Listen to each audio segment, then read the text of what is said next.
Alors que l'on attend la proclamation officielle des résultats de l'élection présidentielle par le Conseil constitutionnel, les différents états-majors politiques prennent position. La situation est de nouveau confuse et tendue en Irlande du Nord, où de nouveaux incidents ont éclaté ce matin à Belfast, paralysé depuis 5 jours par une grève générale.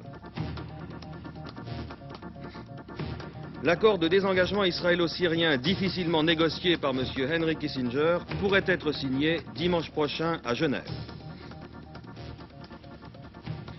La libération de M. Suarez, le directeur parisien de la banque de Bilbao, enlevé le 3 mai dernier, ne serait plus qu'une question de jours, voire d'heures. Mesdames, Mesdemoiselles, Messieurs, bonsoir. On connaîtra lundi prochain le nom du futur Premier ministre. C'est lundi matin également que le président de la République, M. Valéry Giscard d'Estaing, fera son entrée officielle au palais de l'Élysée après la publication par le Conseil constitutionnel jeudi ou vendredi au plus tard des résultats définitifs de l'élection présidentielle. C'est d'ailleurs, je vous le dis en passant, le dernier délai ce soir à 20 h pour le dépôt par les candidats de contestations globales à propos des opérations de vote. Mais rien ne permet de penser jusqu'à présent que le résultat de l'élection sera remis en cause. M. Valéry Giscard d'Estaing s'est donc donné 2 jours de réflexion dans la perspective de la lourde tâche qui l'attend. Du côté des états-majors politiques, les réunions se succèdent depuis hier. Il y a eu la réunion du bureau exécutif du Parti socialiste et celle du Parti communiste, dont nous vous avons rendu compte dans nos journaux de 19 h 45 hier soir et de 13 h aujourd'hui. Le bureau exécutif de l'UDR a également tenu une réunion hier soir en présence de messieurs Pierre Messmer et Jacques Chaban-Delmas, et c'est monsieur Alexandre Sanguinetti qui a affirmé au nom de l'UDR son soutien loyal à monsieur Valéry Giscard d'Estaing, précisant que les gaullistes entendaient néanmoins conserver une certaine liberté. Désormais, notre mouvement ne se confond plus et ne peut plus se confondre avec le pouvoir, si tant est qu'il se soit confondu avec lui dans le passé. Mais enfin, c'est un fait acquis, et nous sommes arrivés, les uns ont dit à notre majorité, les autres à l'âge adulte, c'est fait. Bien entendu, le mouvement et le groupe doivent leur soutien loyal au président de la République, et il est évident que si il y avait une disparité trop grande entre les principes que nous défendons et que nous avons toujours défendus et l'action de ce prochain gouvernement, le problème serait reconsidéré. Mais pourquoi douter d'avance de ce que nous attendons? Le bureau exécutif du Centre démocrate, présidé par M. Jean Le Canuet, s'est réuni cet après-midi et a, comme on pouvait s'y attendre, salué l'élection de M. Valéry Giscard d'Estaing à la présidence de la République. Le Centre démocrate a assuré le nouveau président de son secours pour la mise en œuvre du programme d'action qu'il a exposé aux Français. Le communiqué du bureau exécutif de ce parti ajoute, je cite, « La mise en place d'un gouvernement assuré de l'appui d'une majorité parlementaire nouvelle permettra une action rapide pour résoudre les problèmes les plus sérieux qui se posent au pays et entreprendre les réformes annoncées au cours de la campagne présidentielle. » Fin de citation. Enfin, le groupe de l'Union centriste s'est réuni aujourd'hui à l'Assemblée nationale sous la présidence de M. Eugène Claudius-Petit, à la suite de quoi les membres de cette union ont exprimé leur volonté de servir intelligemment la nouvelle majorité. De leur côté, messieurs Max Lejeune et Muller du mouvement démocrate socialiste de France se sont engagés à soutenir le programme social et européen de M. Giscard d'Estaing. Soutien également annoncé du Centre national des indépendants et paysans. Enfin, côté syndical, la CGT et la CFDT ont appelé en fin d'après-midi leurs organisations et les travailleurs, je cite, à présenter leurs revendications dans l'union la plus large. Fin de citation.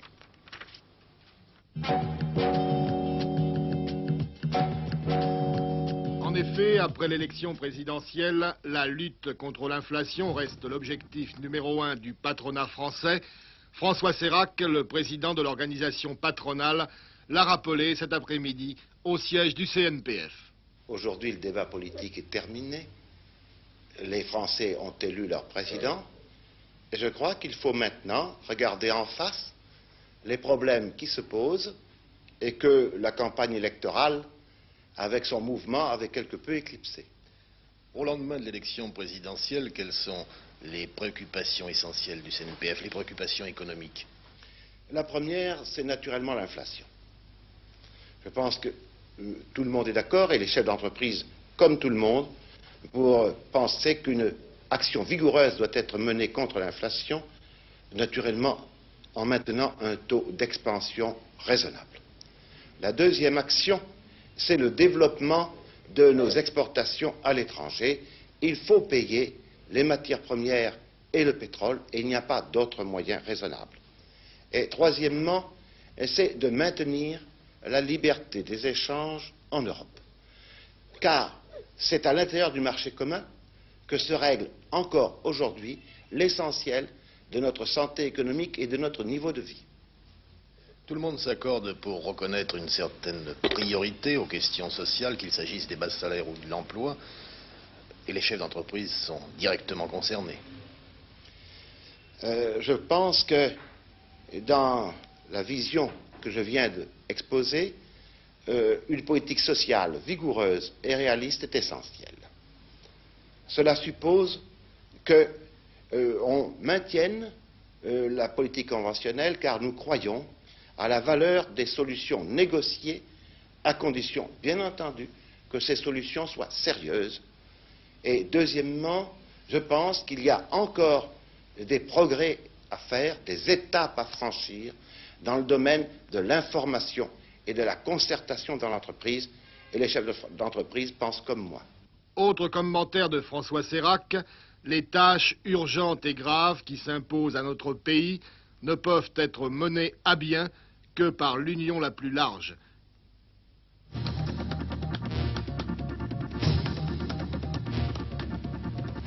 375 ouvriers réembauchés à l'usine LIP de Besançon depuis son redémarrage le 11 mars dernier. Ce chiffre est légèrement supérieur aux prévisions arrêtées par les accords de Dole, a déclaré M. Neuschwander.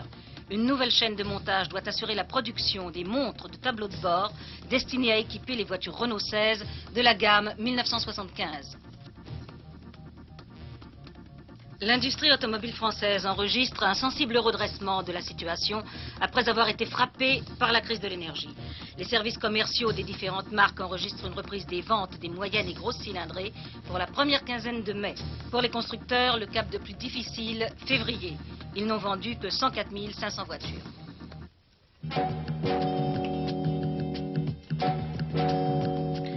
Il y a déjà presque 3 semaines que M. Suarez, le directeur de la banque de Bilbao à Paris, a été enlevé alors qu'il sortait un matin de son domicile à Neuilly pour conduire ses 2 enfants à l'école. C'était le 3 mai dernier. Dans les tout premiers jours qui ont suivi ce rapt, au demeurant étrange, on ignorait l'objectif des ravisseurs, dont le but, maintenant évident, était de mettre le plus de temps possible entre eux et la police. Et puis, deuxième phase de l'affaire, un mouvement inconnu, le GARI, groupe d'action révolutionnaire internationaliste, faisait savoir que sous certaines conditions, notamment la libération de prisonniers politiques en Espagne, il relâcherait M. Suarez. Depuis, tout porte à croire qu'il y a eu, comme on dit, des contacts entre les autorités et les ravisseurs, témoin un communiqué publié aujourd'hui par ce mouvement révolutionnaire annonçant que, sauf événement de dernière minute, M. Suarez serait prochainement libéré. Ce communiqué était accompagné d'une bande magnétique constituant en quelque sorte une lettre sonore envoyée par M. Suarez à sa famille. Cet après-midi, Mme Suarez, qui s'est trouvée en possession de cette bande magnétique, a formellement reconnu la voix de son mari. Je vous propose à votre tour d'écouter quelques extraits émouvants de cette bande magnétique que nous nous sommes procurés. En la carta ya te explico que estoy bien físicamente, me atienden muy bien. Je suis bien physiquement, il s'occupe bien de moi, il se préoccupe aussi des médicaments dont je peux avoir besoin, et mon état physique est bon, mais moralement c'est différent.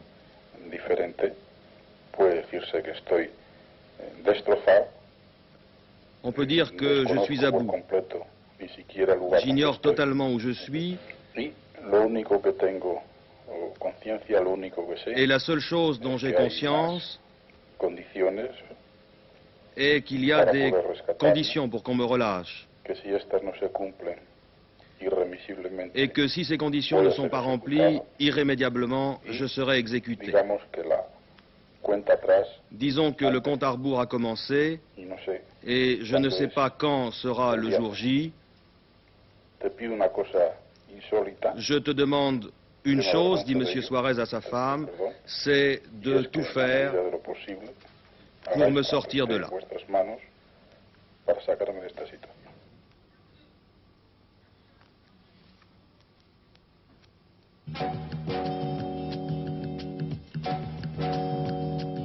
Belfast est asphyxié, Belfast est à l'agonie. Ainsi en ont décidé les extrémistes protestants qui, aujourd'hui, font la loi dans la capitale de l'Irlande du Nord.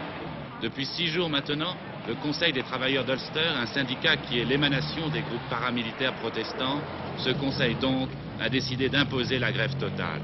Et pour mieux la faire, respecter cette grève, tous les moyens sont bons, l'intimidation, les menaces, la peur.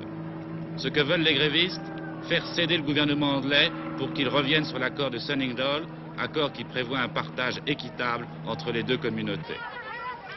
De véritables gangs d'adolescents sont maîtres de la rue et empêchent qui que ce soit de circuler s'il n'est pas muni d'un pass délivré par leur organisation. Leur emprise est telle qu'ils ont fait échouer ce matin la marche anti-grève. Les manifestants qui entendaient reprendre le travail n'étaient que quelques centaines, protégés par les policiers et les soldats. Ce fut un échec. Plus grave encore, l'électricité. Sur les 5 centrales que compte l'Ulster, une seule continue de fonctionner, mais avec une production réduite des 2/3. Et d'ici 3 jours, faute d'énergie, tout s'arrêtera en Irlande, tous, les hôpitaux compris. À ce chaos économique s'ajoute la terrible impression qu'un affrontement sans merci peut survenir à tout moment entre catholiques et protestants. À Belfast, la nuit tombe tard vers 22 heures, comme si le soleil hésitait à laisser cette ville dans la plus totale obscurité. Ici Belfast, à vous Paris. C'est donc dimanche prochain, si aucune difficulté de dernière minute n'intervient, que pourrait être signé à Genève l'accord de désengagement israélo-syrien obtenu avec beaucoup de patience et d'obstination par M. Henry Kissinger. Un accord qui interviendra donc, il faut le noter, au moment où le conflit du Proche-Orient connaît une recrudescence dangereuse sur la frontière entre Israël et le Liban. Toujours est-il qu'à quelques jours de cette signature éventuelle du désengagement, notre équipe d'envoyés spéciaux sur place se trouve, vous allez le voir, au cœur même de l'événement.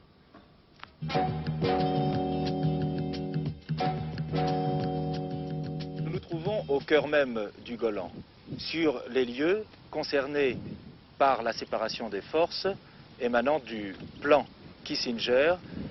Le docteur Kissinger, vous le savez, discute actuellement à Damas et à Tel Aviv pour cette question de séparation des forces entre la Syrie et Israël. Le lac de Tibériade est à 25 km d'ici, Damas à 45 km de là.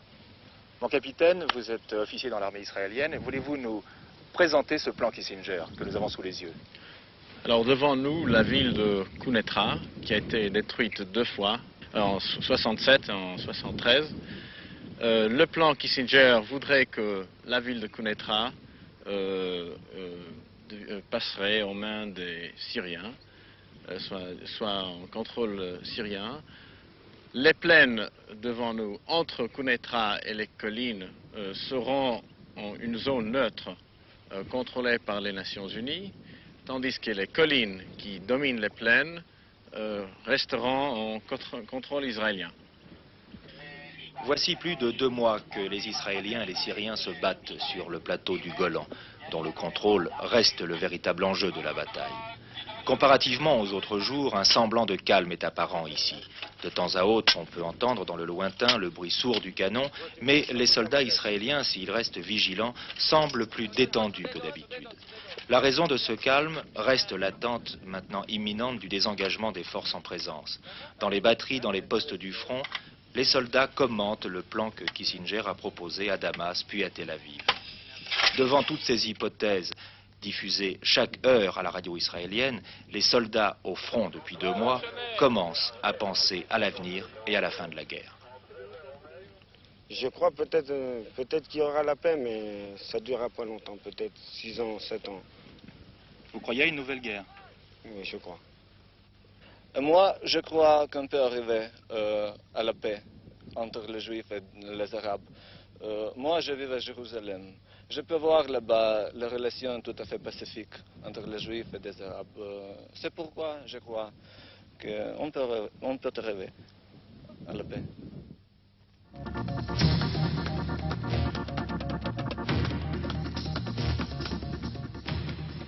À 5 semaines du Tour de France, dont le départ sera donné le 27 juin à Brest, les courses à étapes se multiplient. Aujourd'hui, sur les routes italiennes, la 4e étape du Giro a été remportée par l'Italien Gavizzi. Au classement général, José Manuel Fuente conserve sa première place. Demain en France, départ à Carcassonne du Grand Prix du Midi Libre, dont l'arrivée sera jugée samedi à Rodez. Football à l'échelon européen, après les Allemands de l'Est de Magdebourg, vainqueurs de la Coupe des Coupes, et le Bayern de Munich, victorieux de la Coupe des Champions, place ce soir à la Coupe de l'Union européenne. Face à face, les Anglais de Tottenham et les Hollandais de Feyenoord. Cette épreuve se déroule par match aller et retour. Première manche ce soir à Londres, retour mercredi prochain à Rotterdam.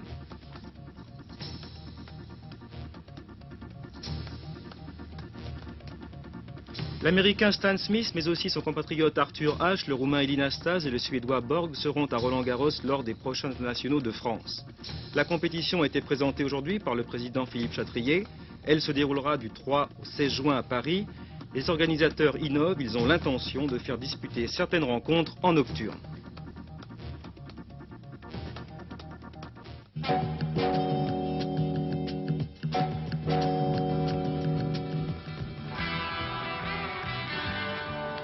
Peut-on dès maintenant réellement parler de 9e art? La plupart des héros de la bande dessinée s'étaient retrouvés au festival que l'ARC, association de formation permanente, lui a consacré le week-end dernier à Clichy. La manifestation se divisait en 2 sections dont la première était consacrée à la bande dessinée traditionnelle enfantine. De jeunes admirateurs se pressaient ainsi autour de Fournier, dessinateur actuel du célèbre Spirou. Les oreilles là, les cheveux.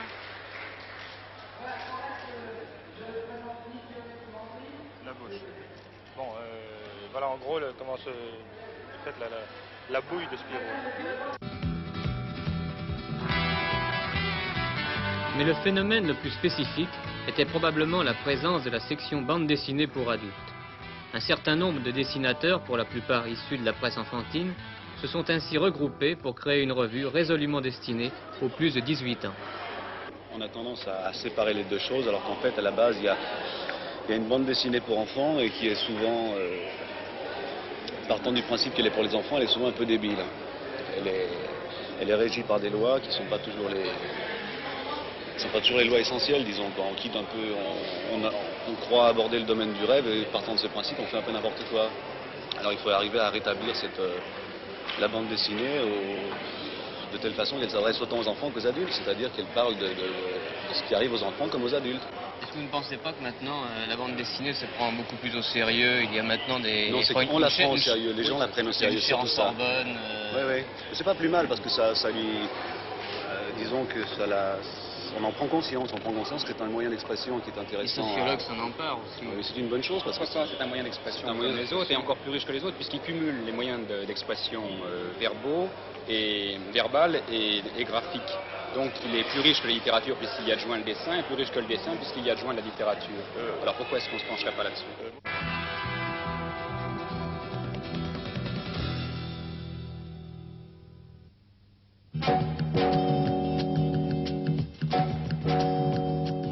Avant de terminer ce journal, je voudrais revenir un instant à l'élection présidentielle pour évoquer ce qui pourrait paraître un peu anecdotique, mais qui n'est certes pas sans intérêt, ne serait-ce que pour ceux ou celles d'entre vous, les plus jeunes, dont les connaissances en histoire de France ont besoin d'être un peu rafraîchies à la veille de ce mercredi.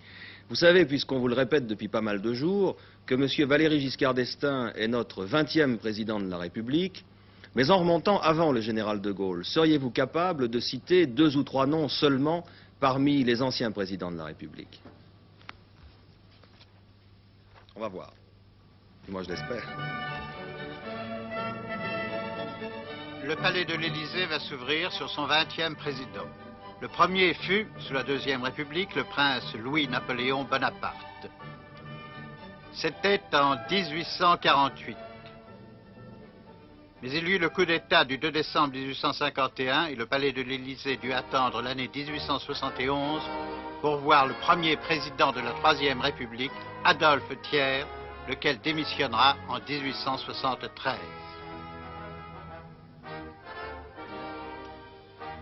Le maréchal de MacMahon lui succédera jusqu'en 1879. Jules Grévy se démettra en 1887.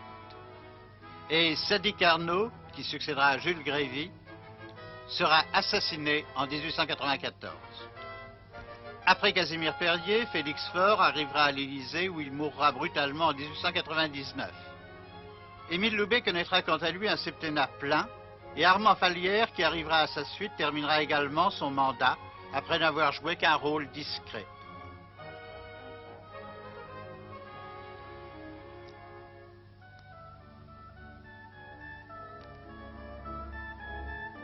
En revanche, Raymond Poincaré, élu en 1913, sera le président de la République durant toute la guerre 14-18. Il quittera l'Élysée en 1920 et Paul Deschanel lui succédera, mais pour un an seulement, en raison de son état de santé. Élu en 1920, Alexandre Millerand interviendra dans la vie politique, mais sa présidence ne dépassera pas la 4e année. Il devra se démettre en 1924. Et ce sera l'arrivée d'un président souriant, Gaston Doumergue, que les Français appelleront Gastounet en raison de sa bonhomie.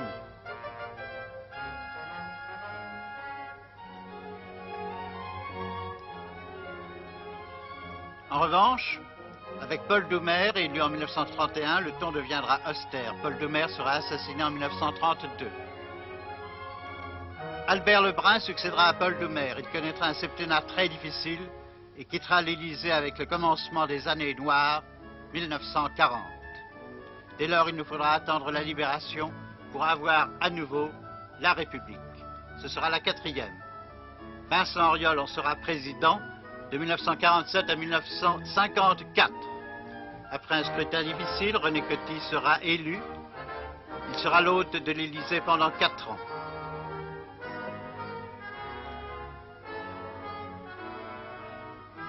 Et en 1958 commencera la présidence du général de Gaulle et la 5e République. Ce sera pour la République le commencement d'un style nouveau, celui d'un homme qui entrait à l'Élysée après être déjà entré de plein pied dans l'histoire.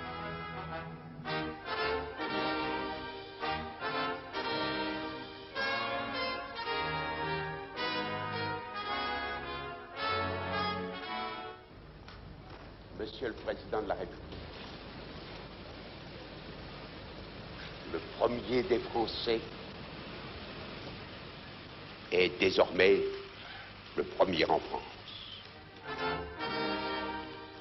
Le président Georges Pompidou succédera au président Charles de Gaulle jusqu'en 1974. Avec Georges Pompidou, 19e président de la République et 2e président de la 5e République, l'Élysée connaîtra, comme lors de chaque présidence, une manière de vivre à la fois personnelle et conforme au protocole.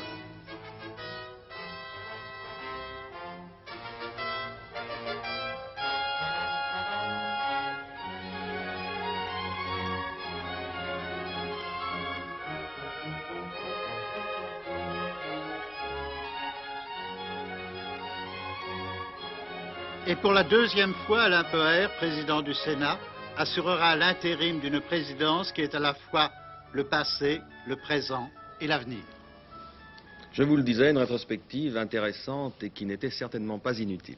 Mesdames et messieurs, c'est Léon Zitrone qui vous présentera tout à l'heure 24 heures dernière. Pour ma part, je vous souhaite au nom de toute notre équipe une excellente soirée. Bonsoir.